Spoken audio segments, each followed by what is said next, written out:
Yeah, no music today because Jay's got a concert. He's lead guitarist, and so the name of his band is I'm drawing a blank on.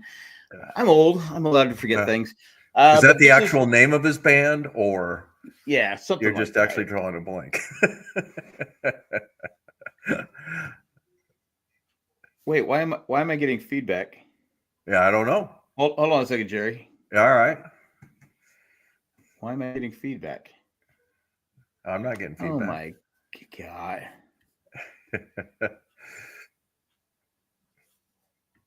Our That off doesn't make season's going about as smoothly as the Padres right now. So, Yeah, the Seidler brothers are running the show here. uh,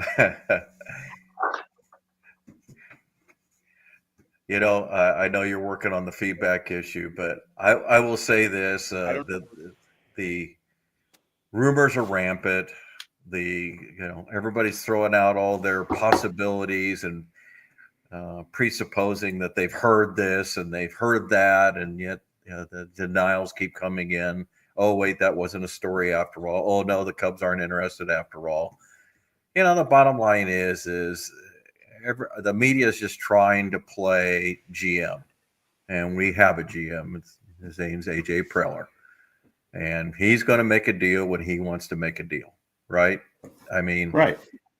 I just feel like there's so much angst. I might be the one optimistic Padre fan on the face of San Diego right now, because I've just heard so much doom and despair about the Padres, and yet you look at what they have, not what they got rid of, not what's gone, but what they have, and there's probably at least a dozen teams out there that would give their right arm to have the starters that we have, uh, you know the the Machados, the Tatis, the Bogarts, and all that kind of stuff. So yeah, Well, I, the Bogarts is kind of a stretch.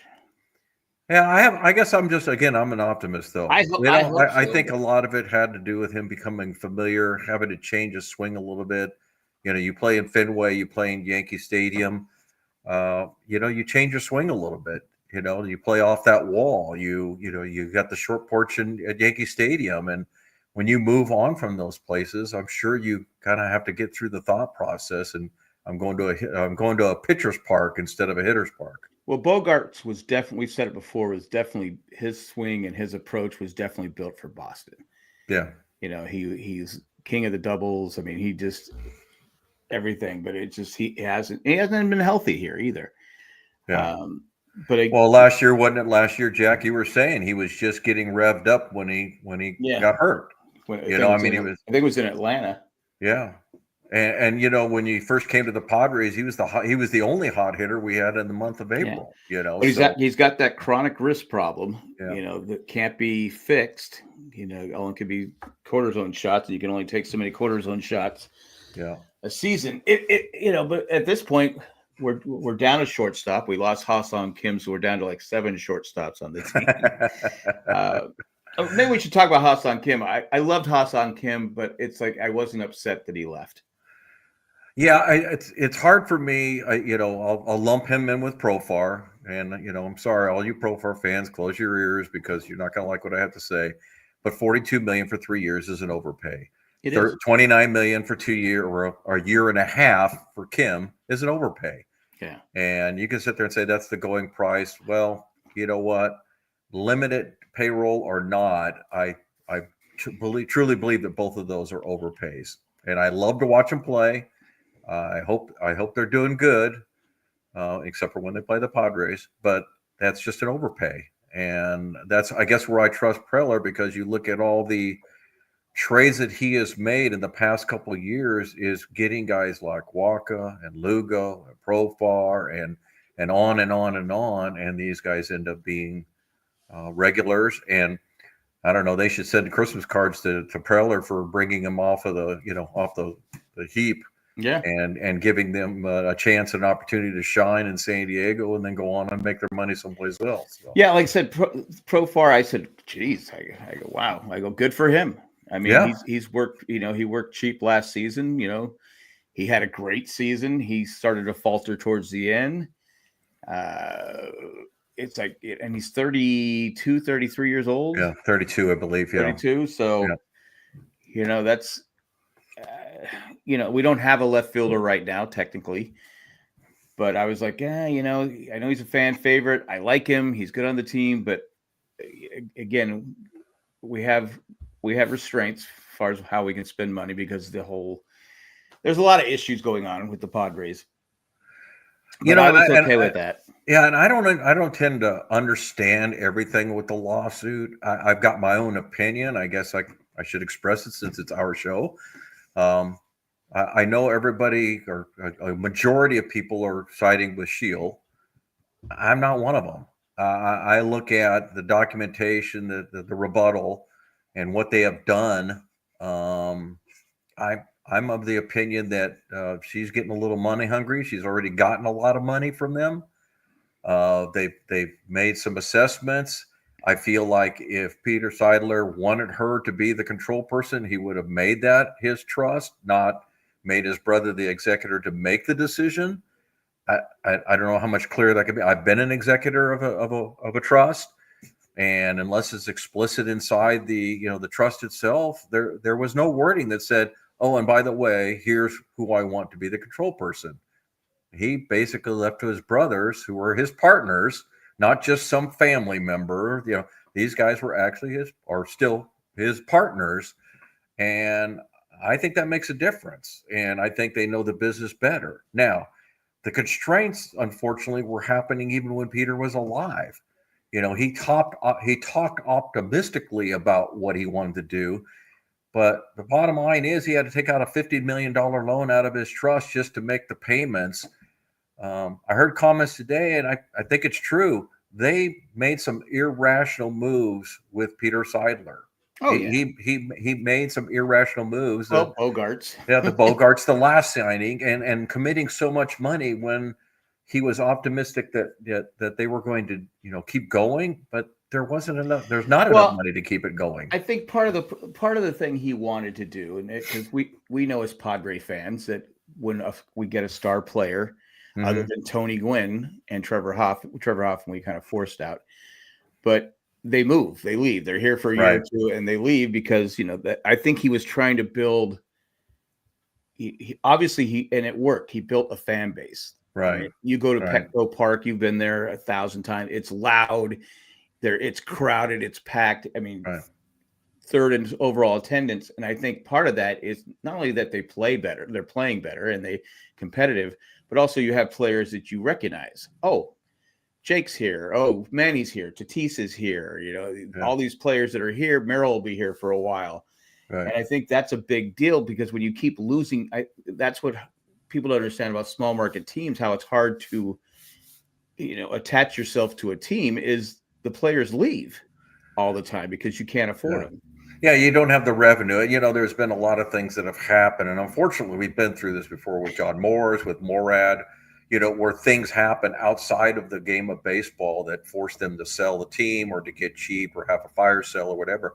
The one thing I will say that's different this time, and so far, is it's not a fire sale. Yeah. It's not a fire sale right now. This is different than when they shipped off Adrian Gonzalez is one of the guys like you were talking about. Yeah. Hometown favorite, hometown kid, could have stayed here, but we got cheap and couldn't offer him the money that he wanted. And so those are the kind of things that happen in a fire sale. This isn't a fire sale. This is Praller doing what Praller does. Fire sales. This is not a fire sale. Yeah. He's going out and getting contracts that he can hold on for a couple of years, good contracts that he can afford. Arise and Cease and King, But the bottom line is that at some point those are also due, and you have to live with the process of, well, I get to keep them for the year and a half or 2 years, but then they're going to go walk away. Yeah, I would operate a little bit different, but I'm not AJ Preller. But he showed last year. I was just answering somebody on Twitter just a few minutes before we came on. The bottom line is last year at this time they had Tatis and Azokar as their outfielders. Yeah, that's all they had on their 40-man roster. That's it. So you're telling me that we're not better off with Tatis and Merrill right now, and actually having a minor leaguer ready to come up? Well, Yeah. it's funny you say about answering on Twitter. I had a Dodger fan was going on Twitter, and he said, "Oh, you guys have given up all your talent. There's no way you're going to be better than next year." I go, "Well, you never know." But last year we got rid of Soto, Uh-huh. Waka, Lugo. Lugo, and Hader, Yeah, and there's probably more, and we won 11 more games than we did the year before. So exactly. you Exactly. never. I said, "You never know. Right. You never know. Do we have that guy in the minors that can come up here and play? There's that kid. What's his name? He's from Mexico. He's from Tijuana. And to me, I keep telling people that. I go, that's what if I was the Padres, I would hire scouts to go down into Mexico and find me the next Fernando Valenzuela, Yeah. the next Shohei Ohtani of Mexico. Yeah. So you could market those players, and you have a whole country to the south.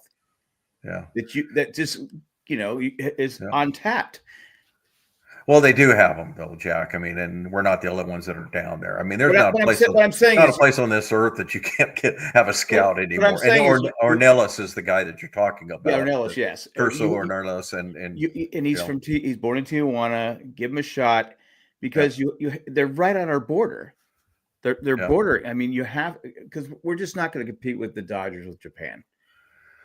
We're just there's a couple things, and we'll kind of go over to it. I don't want to talk about the Dodgers because the Dodgers has got more money, and that doesn't make them that much smarter. I'm not going to disrespect them and say they aren't smart, but I think there's a lot of smart people in baseball, but nobody's got their $330 million TV contract a year. We don't have one. Yeah, we don't have one, and so there's so many people out there that don't have that. They don't have the Guggenheim, trust company. They can have billions of dollars on hold, and they're not cheating. It's just that's the rules. It's just the way the game is. Yeah. There are no rules. It's like Survivor. 2026 is going to change that because after that year, I truly believe we may miss a 2027 season. All right. See, again, as frustrated as I am with the Dodgers, and I just think baseball it's just never been on a level playing field. Yeah, and I hate it. I'm too old for there to be a lockout. I don't want to mess a season. Okay, yeah, it sucks, but I don't want to mess the season because I'll guarantee it. They could mess the whole season, and it's not going to. They're not going to cave.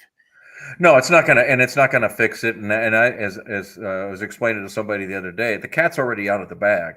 It's not like you're going to be able to go to the Dodgers if you make some modification, or the Yankees or the Mets or whoever, and say, oh, by the way, starting next year, you need to get rid of some of these players because now you'll be over the limit of what we're going to allow. And it's never going to happen. I mean, the cat's out of the bag, and I have no problem. I have no problem with a little bit of the difference, so to speak. It's the magnitude of the difference. Yeah. Yeah, I'm with you, Michael. I'm not hoping there's one. Everything you hear says that it's going to be ugly, and we've had these before. We lived through the '81 strike, which might have been the worst because it happened at mid-season and canceled the rest of the season, and it sucked. It sucked bad. Yeah, as Michael says, as someone who works for a major league team, please let's have happy thoughts in 2027. Yeah. Again, like I said, it sucks. I mean, it just is the way it is. Yeah. But I stay on topic for the Dodgers just a tad longer. They've made a lot of big moves. I mean, they've built a super team, but that super team does have a lot of people 31 plus. Yeah. Their pitching staff has a lot of players. And I'm not wishing any injuries on anyone. Yeah. That have history of arm problems. I don't think you're wishing anything. I think you're being factual that none of the pitchers that they have gone over 150 innings. So that in itself, Michael's comment is true, and I've heard this one before. Sorry, Michael, but yeah, if the Dodgers win the next two series, if you listen to Jeff Passan, who for some reason I just can't hardly stand, but I used to like him, but man, he just becomes so one-sided. Yeah, but if you listen to him, it was funny because about a month ago he wrote about how what the Dodgers were doing were good for baseball, and then about 2 weeks ago he wrote an article that says, well, maybe it's not as good if this happens. And to Michael's point, unless the Dodgers win the next two World Series, then it's going to get worse because you're already forget the fans. Forget the fans. Although that was part of his article, and I thought that was spot on, is unless you're a Dodger fan, there's a lot of grumbling going on. And that's not good for baseball. Rivalry is great, but when 29 teams are grumbling about what's going on with another team, you got a little bit of a hiccup there. Yeah. But if the Dodgers do win the next 2 World Series, you got owners already talking about it that says, I can't compete with that. No. And I think that's what you're seeing in the free agent market right now. This little dribble in. I mean, I was looking at some of the remaining guys on the free agent market, and I don't have them committed. Alonso. But there are a lot of guys, and forget even the tier ones. There's a lot of tier twos and tier threes that are still out there, and we are about 15, 20 days away from spring training. Yeah, that's kind of unusual, and I don't like to use the word collusion, but I think it's a natural progression towards collusion that says, I'm not paying $42 million for 3 years of Profar. Right. I'm not paying $29 million for a year and a half of Kim. Well, that's what happens when you have these large market salaries are ridiculous. Yeah. When you have large markets, and the Padres did the same thing for a couple of years, is they overpaid for players, and it jacked up the market.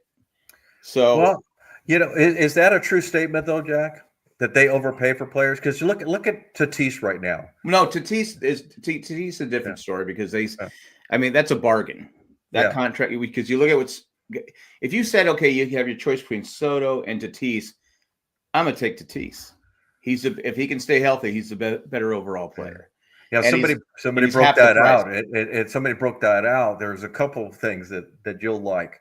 Number one, they put the entire Atlanta Braves lineup, and it was equal to Soto for 1 year, or for the contracts. Contracts. The other one is when you start looking at Tatis and Machado, especially those two, they are bargains right now. They're absolute bargains now. And you're about 4 years in, 5 years in, depending on who you're talking about. But now they're bargains, So it's hard to blame what Seidler was trying to do. What Preller was trying to do is lock up some of these guys, and it may seem overpaid for now. But as you get further down into the contract, you start realizing, like, wow, this is pretty good. Well, if Bogarts can bounce back, then it's not an overpay. Yeah. If he has another year like he has the first couple years, then it's an overpay. I mean, because he just is, and if he continues to slide, then it's okay. That's a bad contract. But it's all perspective though, because a lot of people have said the same thing about Jake Cronenworth, and it's like, okay, you were. I think most people were great with like, all right, we're signing a long-term contract with somebody we really like, right? And is he the same player that he was 3 years ago when he signed the contract? Not quite, but he's still driving in 80-something runs. And it's not as good as it was. And if you put him at second base full time, it's outstanding. Yeah. At first base, we kind of need more power. We kind of need, but defensively. Well, it depends on what you have at second base. And I was kind of sad to see just as before we came on that one of the guys I kind of had my eye on was George Polanco, and he just signed a 1 year up with the Mariners right before we came on. Okay. That's the kind of guy to me that the Padres are going to end up with. They're going to get those kind of guys. I don't think they're trading Cease or King. I don't think that Preller is being active in trying to trade them. I think other teams are being active in thinking, hey, is there a deal that we can offer you? I don't see Preller moving on either one of those unless it's just a ridiculous package that they can't turn down. Hey, maybe it's not a star pitcher, but it's another pitcher, or it's their number one prospect, and this guy's ready for the major leagues, and things like that. But he can't deal them because he'd have a huge hole in his pitching staff. Yeah, that's for sure. See, what I want to see the Padres do, not that they're listening to me, but I'd like to see them start the season with Cease and King in the rotation. Mm-hmm. You have Darvish, you have some other pitchers that they've talked about moving some of our relievers in. We still have a good bullpen. I wouldn't mind trading Suarez because he's probably going to opt out of his contract next season. Especially after some of the money that was tossed around. Yeah. Yeah, exactly. I mean, you see a guy like Scherzer got almost 15 $16 million from Toronto. I mean, Yeah. the guy's arm is hanging on a thread. Yeah. Come on. I mean, so if you're Suarez, you're thinking, man, I'm one of the top closers in the league. Yeah. I'm going to opt out. If we get like a young left fielder, a young second baseman, a young first baseman, because the bullpen is strong. The bullpen is still really good. We could use another left-hander. Yeah. Right now we got Wandy, who hopefully I'll have a better year. We have Matsui. Or Matsui, who hopefully has a better stretch coming. Coming a better start. Yeah. I mean, we talked about the last time. I know it's been a while since we were on, but I had kind of advocated let's trade Suarez and sign Tanner Scott because I thought that gave us that was my thought right when the season ended. But I gotta say, another one of those guys that when Dodgers took Tanner Scott and gave him what they gave him, I'm like, well, I guess not, because that would have been too high of a price for me. And I said the same thing about Suarez when they signed him to the 3-year contract that he's on. Like, why are we paying this guy $8 million, $10 million a year? I mean, well, it's a bargain right now. Well, apparently it is. But even going back to Cronenworth, people complain about his contract. It's not that bad when you consider some of the players. Exactly, it's $12 million a year. Yeah, it's like that's just normal. I mean, even $12 million, is that going to help the Padres that much? Yeah. I think the thing that most people are worried about, though, on that one is the length of the contract. He's with us till 2030.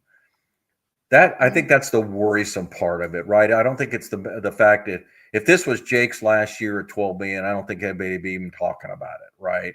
It's the fact that you've got to commit it all the way down, and our infield, basically third, short, and second, is set through 2030 and beyond with Machado and Bogaerts.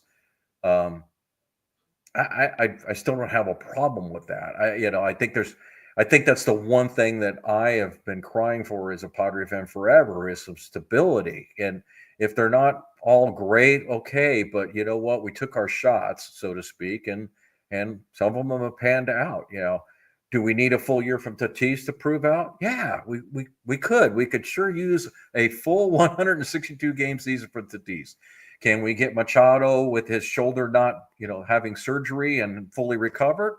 I don't think he's disappointed anyway, but I think we might get even a higher quality, right? And Bogaerts, as far as I'm concerned, he had a good year last year. Yeah. I probably of Tatis and Bogaerts and Cronenworth and Machado and Merrill, the one I'm more worried about is Merrill. I'm not pessimistic, but I'm trying to be optimistic that he can repeat because the sophomore curse is real. People start learning a little bit more about you. So I'm hoping that he comes through and is just even the same as he was. I've said this last year. His one flaw is he doesn't walk enough. Yeah, he likes to swing at that outside high pitch, and if he can, teams are going to adapt to him.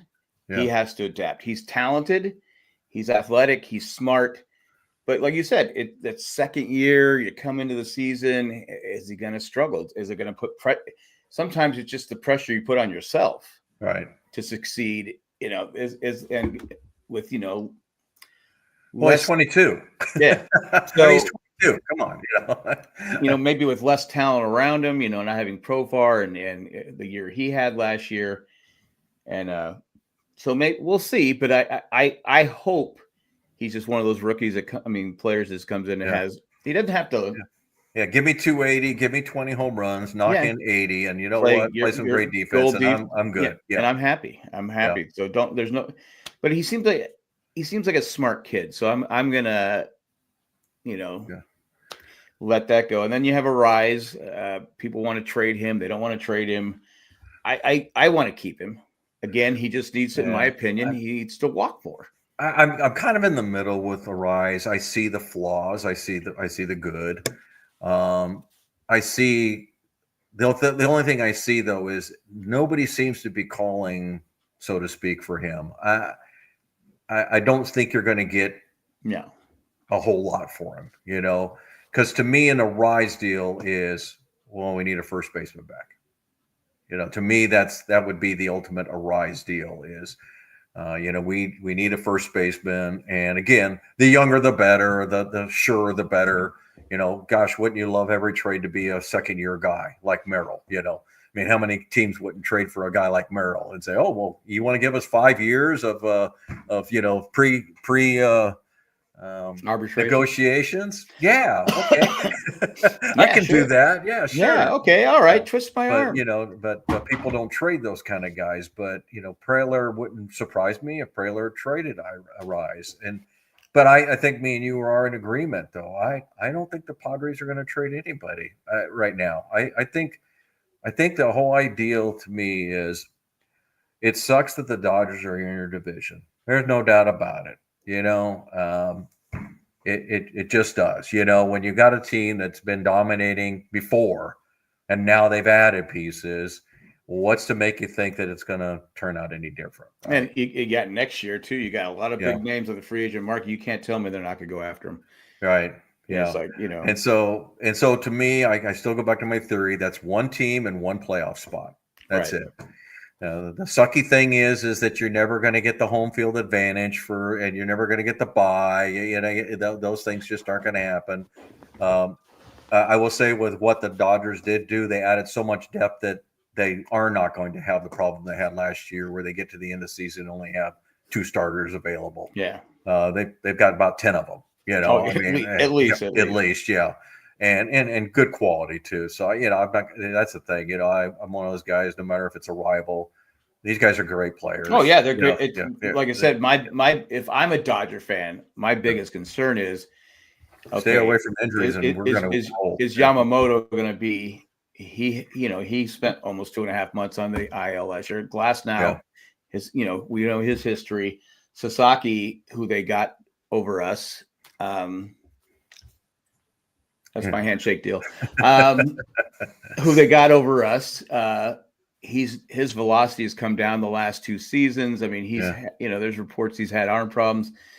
Snell is just one outing away from losing it. I'm trying to think of all the other players they've had. I mean, Kershaw, they haven't even signed him yet. Well, and you got Ohtani coming back, and he's not going to pitch not going to pitch right away and everything. And he's had 2 major arm operations. To me, again, I've said this 100 times. Yeah. If I'm the Dodgers, I say, Ohtani, Shohei, you're too valuable of an offensive weapon. Your pitching career is over. Yeah, you are too. You're Babe Ruth. We put him in the outfield. You can be a DH. You're too, because to me, it's not worth the risk. Yeah, of losing. He throws a pitch, boom, arm problem again. He's out for a year. Yeah, and they lose him. I don't care what happens. Yeah, they're not the same team without Ohtani. And I don't understand. I'll be honest with you. I don't understand why they're putting Betts at shortstop when he's their best outfielder. Yeah, and he's older, the wear and tear playing shortstop a lot more than playing the outfield. Yeah, and I just don't get it. But you know what? I'm not the Dodgers. They can do whatever they want.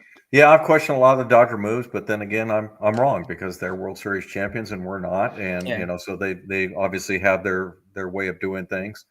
And just like people have damned the Padres for what they're doing and how they're doing it. I mean, I think that's a natural opposing fan view. How everybody else is doing stuff wrong and things like that. I feel very confident again with the Padres. I feel like our real competition is Atlanta, Philadelphia, Arizona improved. Francisco even. Yeah. Arizona improved themselves in the offseason. And so did San Francisco. They went and got Adames, and that's a guy I wish we would have had the money for. I know it's another shortstop, but would have loved to have him. But Corbin Burns going over there. Again, it's funny though, Jack. I don't know if you feel this way, but I never feel that angst about a pitcher going to one of our rivals. No, because I might have to face them 2-3 times during the year, maybe, right? I'm more worried about the hitters. Yeah, the guys that it's like we got to face that guy every time we come into town. I mean, that's what makes Ohtani so tough. Yeah, it's like crap every time We play the Dodgers. We got to face that guy three and then times. and the worst part is Freeman and Betts. You have that giant logo of when he's coming up to bat again. Yeah. So that's I meant to do the calculation. I meant to do the calculation before their first game so we could have it ready for this. But yeah.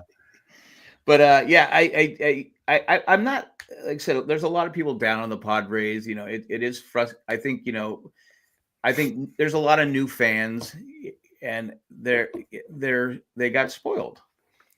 That every offseason, and I'll be honest with you, I was like, this is great. Yeah. I go, we'll go after Ohtani, we'll go get Vlad Guerrero. I mean, I bought into it because every year we were getting all these players, and I was like, and all of a sudden, screeching halt. Now, will these, if the two Seidler brothers, will they? I mean, are they going to be good owners? Do they have the pockets to carry the team? What's the deal with the TV contract? Can't we get anything? Because someone pointed out, I didn't even think about it this way.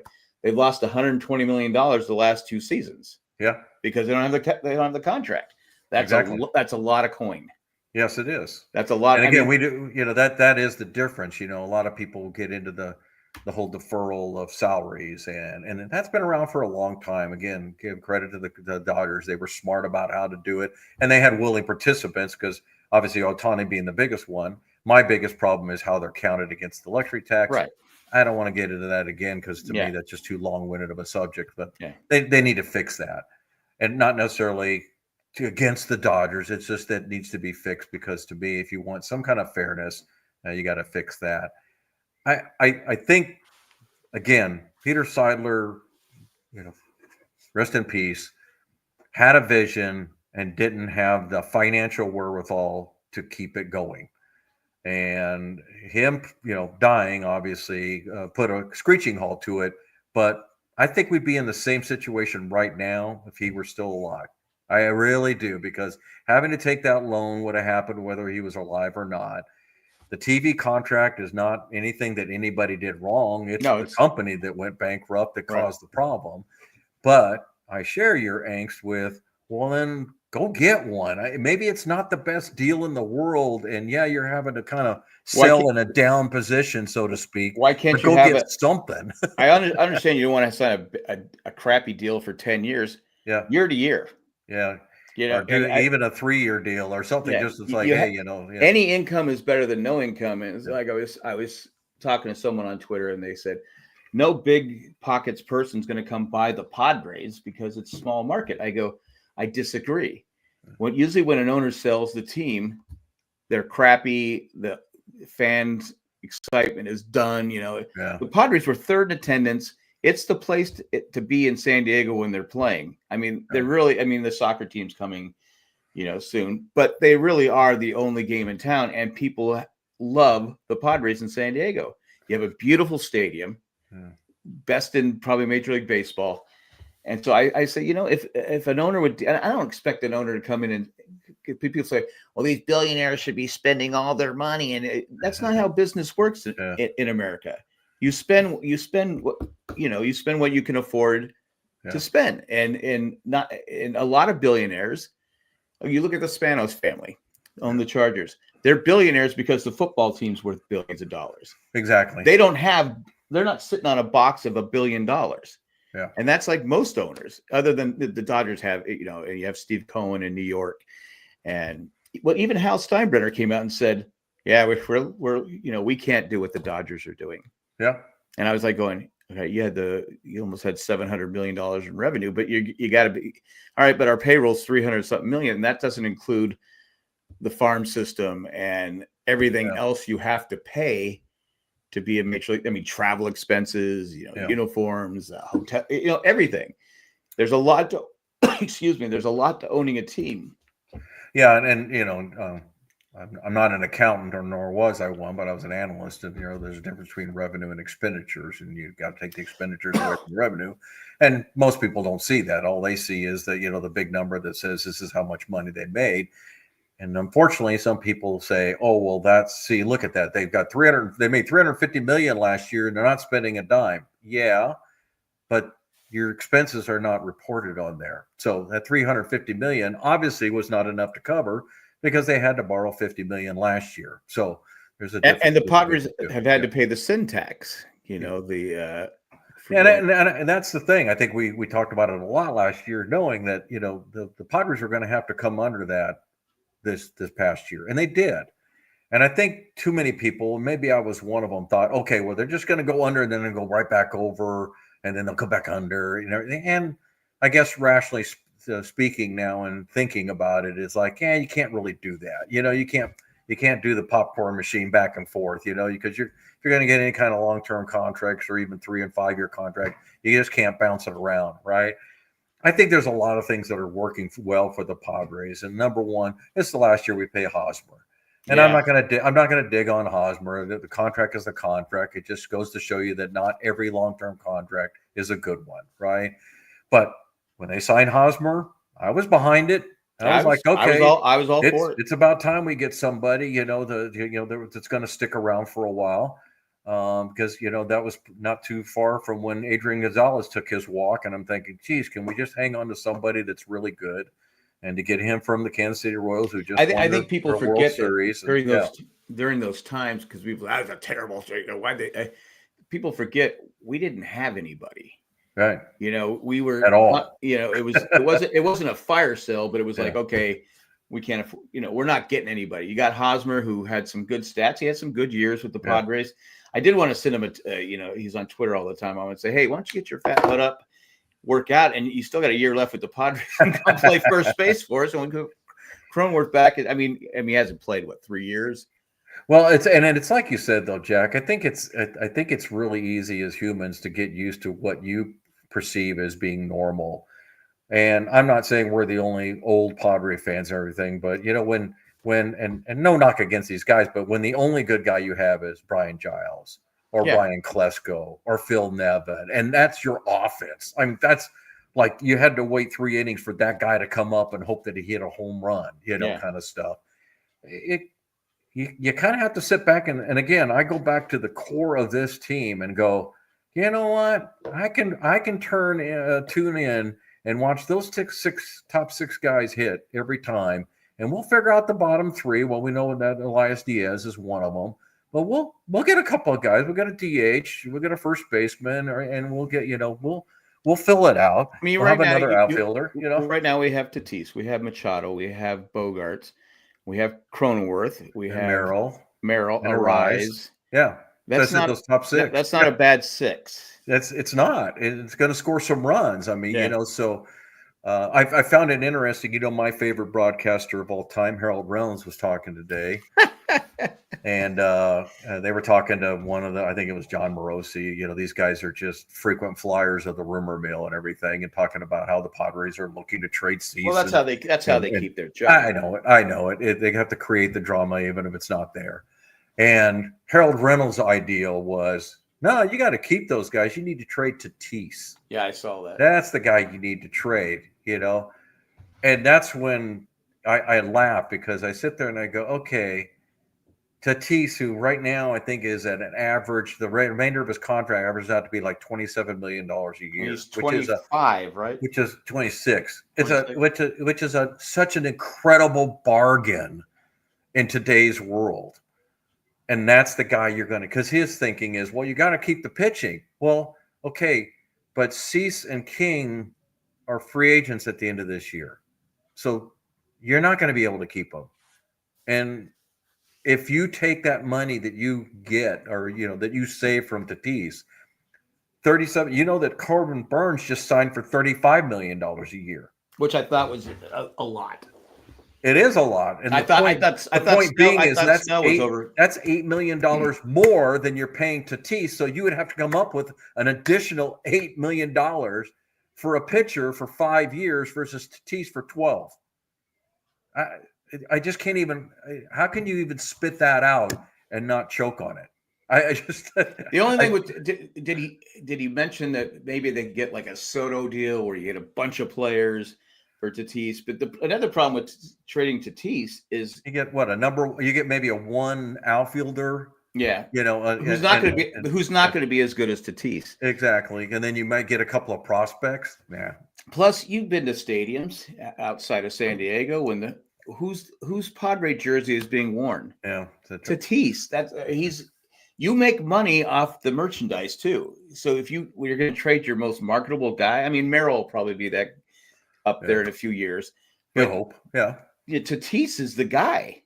He's Yeah. the guy.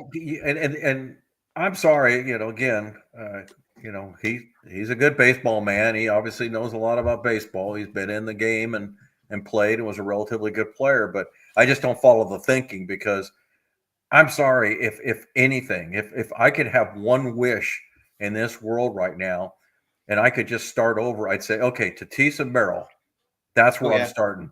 Yeah.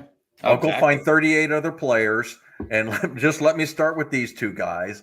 And now let me start building a team from that. Could you imagine the Padres have just lost Kim and Profar, two guys that I think are average ball players. Yeah. I think Tatis Kim has. I love Kim, but he's limited.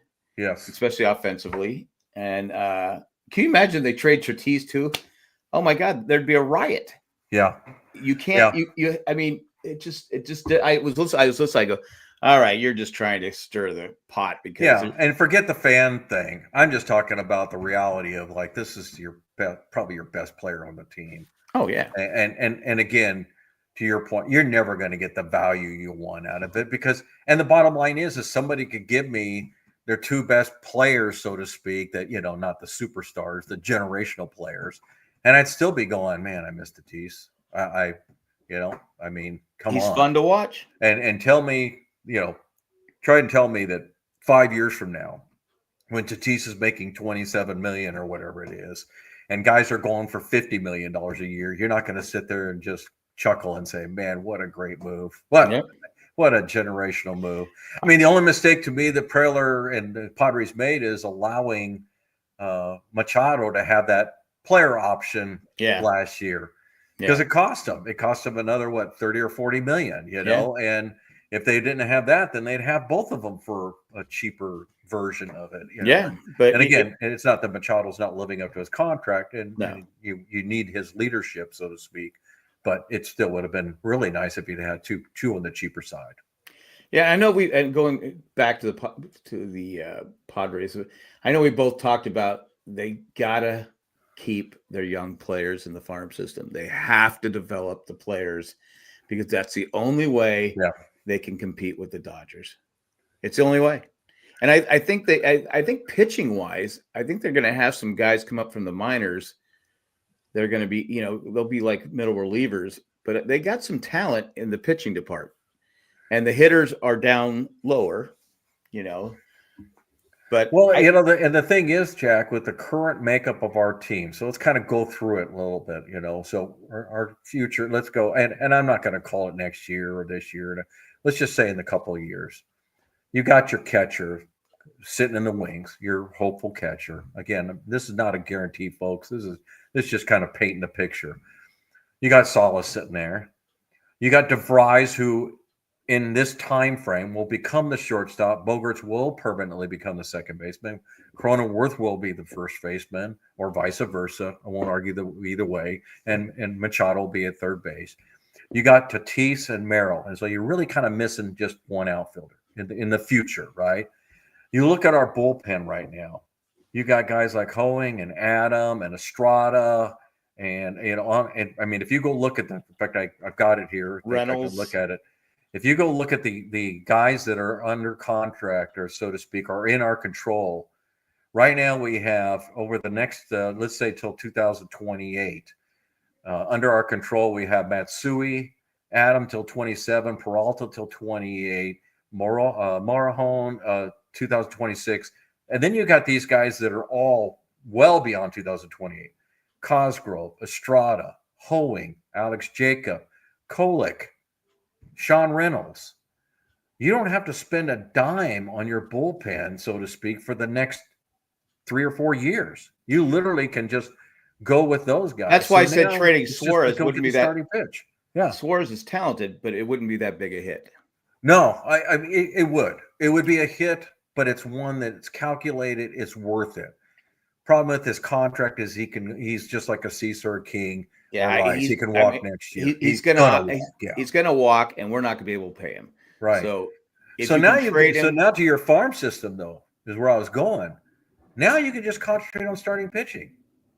So for the next couple of years, go out and get Bozeman's, guys like that. The guys that are, yeah, they're going to take a couple of years to get here, but that's to me where in this landscape of salaries, that's where you need to focus on your farm system is the pitchers. now I've heard rumors that Hoeing is going to be a starter. I don't know the makeup of these guys. I'm kind of anti Marahone going to a starter because I think A, he's really valuable as a reliever, and B, I'm worried because he's had injuries except for last year. Yeah, I mean he's got a live arm. Yeah, and I think but I'm like you, I just don't want to lose him. You make him a starter, and that strains too much, and he just can't. I mean, I don't know his medical. I mean, I don't know how he is physically now. Yeah, his arm could be 100% now.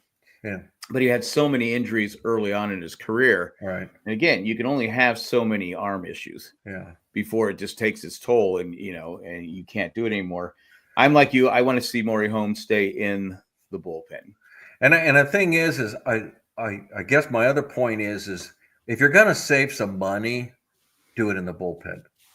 And right now, I mean, I love our bullpen. Yeah, I really do. I love these young guys. I was so impressed by Kolick and Sean Reynolds and Alex Jacob and I forgot about Alex. Yeah. And I mean, they have got 6 or 7 guys behind, and forget the fact that we got Matsui and Peralta and Suarez.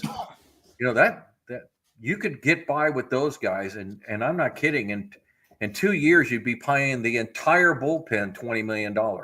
Yeah, I don't know. I don't know if Michael's still here, but would you like Peralta back? Yeah, just saying. Yeah, a bag of balls would be fine. Then he might be new. Yeah, but yeah, I'm excited because when the Dodgers were going on about fans about the bullpen, I go, we still have a good bullpen. Yeah, I mean, I didn't like losing Tanner Scott, but again, like you said, when I saw what he got, I went, okay, yeah. That's more than our, other than Suarez. I mean, that's a huge... Michael said, no, thank you, sirs. Well, that was a quick no. Not just for the fact that Michael watches our show, but I've always considered Michael pretty smart by some of his comments. Yeah, so. And that, you know what? And that just proved he's a genius. Yeah. But he pitched so well for the Yankees anyway. But I think the thing that we have to kind of concentrate on is, I think we all agreed we weren't going to talk about the guys up north too much, but there's other guys in our division. They're pretty scary too. Arizona and San Francisco. I mean, this is a pretty tough fight we got coming up here. Because when you got Atlanta and Philadelphia and the Mets in one division, you kind of figure one of those is going to get a wild card. Oh yeah, at least one. And usually, at least the Central hasn't been in that kind of range lately, but you never know. Cincinnati may turn it around. Cincinnati's made a lot of moves. Yeah, but it's kind of scary when I hope we're not in that position, but coming in fourth in this division is not out of the realm of possibilities for either Arizona, San Francisco, or the Padres. Thank God for Colorado. We can't beat them, except for in the standings. But when the Dodgers traded Gavin Lux to Cincinnati, I go, I'm going to put him on my fantasy team because he's going to rake. Because Cincinnati's a hitter's park. Yeah, and I said that dude is. I mean, I don't think he's not a great defender, and I don't think he's a great player. But sometimes you put a certain player in a ballpark that just fits, and I go, I bet you he's on my sleeper list. I'm gonna. I said, I'm gonna put. Obviously, I think he came from the Dodger farm system, and so there's it was almost a laughable point to me, and maybe it's not true, but I just kind of laughed at it. But when people put out there, they put their scores for everybody's this and that and everything, and they talked about the farm systems, and of course the Dodgers end up in the top 5, and I'm like, how would you know? Because you just traded Lux away, and as far as I can tell, Will Smith's the only one left that came out of your farm system. Yeah, And talk about your bad contracts. Yeah, Will yeah, Smith. yeah. And so here's the other thing is, not that I feel sorry for anybody that wears the Dodger blue, but if you're in the Dodger farm system right now, what do you think your chances are of actually seeing the major league team for the next 5 years? Yeah, it's where are you going to go? Where are you going to go? You know, and the unfortunate thing is because we're in their division, they'll never trade any of these proposed AAA stars or 5-star, prospects and all. Because I would, if they would do it, I would take a chance on who was their center fielder a couple years ago. Had a good rookie season, struggled last season. Great defensive player. Good. Yeah. I'm drawing a blank on his name. Yeah, me too. I would have wrote it down if I knew I was going to talk about him, but I would take a chance on him if it was a minor swap. Well, I was looking at the Ornelas and he's got all the it's not just they're pulling a straw out of the hat here, the kind of he's got numbers. He looks like he's got numbers, and he's in fact, I think the article I read compared him to Merrill's numbers at the same level, and very, very like I got no problem because you never find out. I mean, we wouldn't have found out about Merrill if they wouldn't have tried him, and I didn't see any of us or anybody in baseball talking about how Merrill was going to take the league by storm last year. So, you don't sometimes you don't know, and I don't believe that Jackson Merrill was in the top 20 of any rookie prospects last year. I don't think so. No. So that's the thing. Sometimes you got to take a swing at it, and if you're going to do it with the Padres, this is the group to do it with. You go through the top 6. There's no pressure. You're down hitting 7, 8, 9. I mean, that's where Jackson Merrill started last year. Yeah. He batted 7th and 8th, pretty much the first month of the year. And then they kind of, solidified him at 7.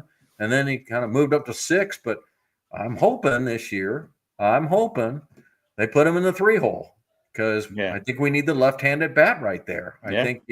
I think Arise is still going to be the leadoff hitter. I think you're going to go to Tatis, and then you're going to go to Merrill, and then you're going to go Machado, and then you're going to probably either go Cronenworth and Bogarts or Bogarts and Cronenworth. I personally like the whole lefty-righty thing, so I would put Cronenworth 5th. Again, Cronenworth, still hits in 80 runs a game or a year. So, he may strike out more than I would like him, but geez, who in baseball doesn't now? So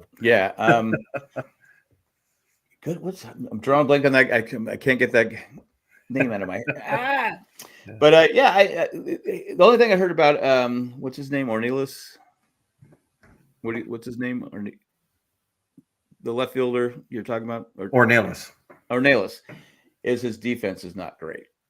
I don't know if it's true or not. I just heard people talking about it. I haven't watched. We seem to get by with Soto and Profar. Yeah. So. I just like a third Gold Glove outfielder out there. Yeah, I think that would help the.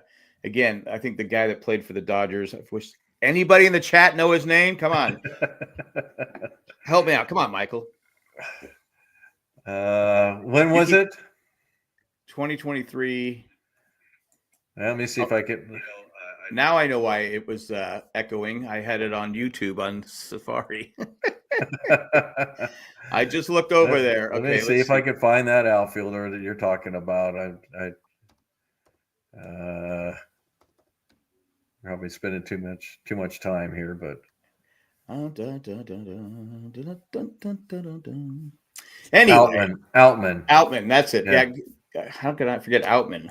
Yeah. No, not Vargas. Oz, not Vargas. Hey, Oz, how's it going? Oz.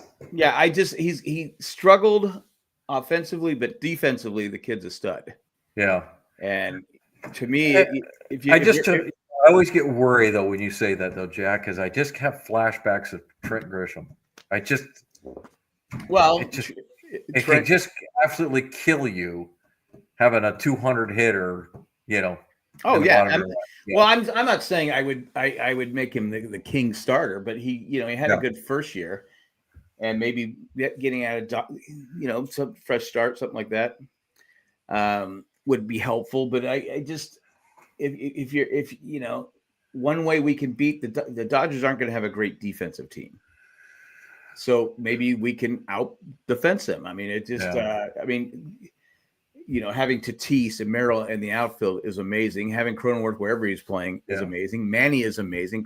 Bogarts is steady Yeah. still. So, catcher's position with Diaz, he's not going to be the hitter, but defensively he should be solid. Campusano, I believe Diaz has won a Gold Glove. So yes, and Campusano is not a defensive wizard. Yeah. But maybe he can hit. Maybe they can move him to first base. Well, I think this is the last hurrah for Campusano. I think this is the year that if he doesn't contribute and do what they had hoped he was going to do for a long time, we've always known that the catcher position is just in waiting for solace. And again, everything I read says don't expect it this year, and probably don't expect it the next year. He's only 18, so he's 19 now. 19 now. Okay, then he should be up. But it's not the first guy that could do that, though. I mean, Benito Santiago, I believe, was 21 when he started the Padres. So age, is kind of a fluky thing, though, because you got guys who are bigger for their size at 20, and he's a big he's a big boy. He's a big kid and everything. Same thing, Raj. Who am I to project when these guys are coming up?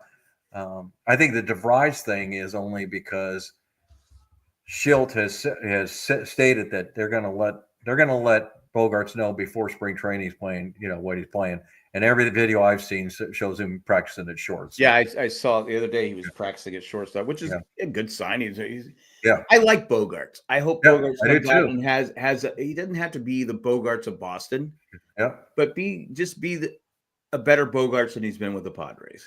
And again, let's give him. Last year he was going well. He had a slow start, then he really picked it up. I mean, he had a streak of about 2 or 3 weeks there. He was spraying the ball. He was just killing it, and then he got hurt, and then he came back, and he was just kind of okay. Health has a way of doing that. I mean, look at what happened to Manny the first couple of months. Yeah, I mean, the power was down and all that, and then as the year went on, he got healthy. I'm looking forward to a healthy year from our guys. Rise is going to. He had that torn ligament, that thumb surgery, and he kept playing. Yeah, so I think the difference between us and the Dodgers is a depth in a lot of ways. I think they've got a few more arms and a few more bats than we've got, but it's not insurmountable that we can't match up with them. We'll see. I'm optimistic. I'm ready to go. It can't get here soon enough. Football season is in my book at least is officially over, because I'll watch the Super Bowl and I have no desire to care about who wins the Super Bowl. I'm so tired of I've got Kansas City fatigue, as they call it. Nothing against them. I'm just tired of them, and the Eagles. Well, to give him credit, he's the Kansas City Chiefs are on a level playing field with all the other teams, and they still, because they have the best coach and the best quarterback. Yep, and that's why they win. That's how New England won, and that's it. Yeah. So Michael, I was a huge Benito Santiago fan. I thought it was showmanship the first couple of times he threw from his knees and threw guys out. But then as you kept watching him, you realized his arm was just so strong that he could do that. And the guy was amazing. He was just flat out amazing. Too short of a career. That's the catcher's life, I guess. Not too. Well, no, he had a long 20 year. He had a long career, but it was more of a backup towards the end. Yeah. He was a special player. Yeah. Special catcher. Yeah. I love watching him play, and how many other catchers could steal 40 bases? So. Yeah, and have a 38 game hitting streak, 33 game hitting streak. Yeah, something like that. Yeah. Oz says, "I'm an Eagles fan. Go Birds." All right, Oz. Well, I'll root for the Eagles because of you, because I really don't care. All right, Oz. I'm going to root for the Chiefs. What do you think of that? Which means you got a good shot, Oz. Yeah, because as I tell my wife, it's like, why can I not have a winning team? I do. I'm a Duke Blue Devil basketball fan, so I've actually had a team do well. But yeah, I baseball and football just can't do it. I just can't seem to get a winner. Bad owners. History of bad owners. We'll do it. Yeah, to history of bad owners. We'll do it every time. Well, we got to wrap this up because I got another thing to do after this. It's been great meeting up with you, Jerry. Maybe we can get the other guy back next week. Next week. Should we come back next week? Because I think we should. I think we should start our preseason kind of little jaunt here. We're literally 2 weeks away from spring training opening, so I think there's enough to talk about. Let's let our folks know that we're going to be back every week from here from whenever. At least it'll be Jerry and I. Yeah, because I can do Thursdays. All right, I think. Let's put it on the books. We're on for Thursdays again. Our 5:15 Pacific time, 8:15 and it's always fun talking about baseball. Yeah, it always is. All right, sir. Until next time. We have no closing music, so yeah, I don't do the music. Yeah. 3, 2, 1. Bye, everybody. See ya.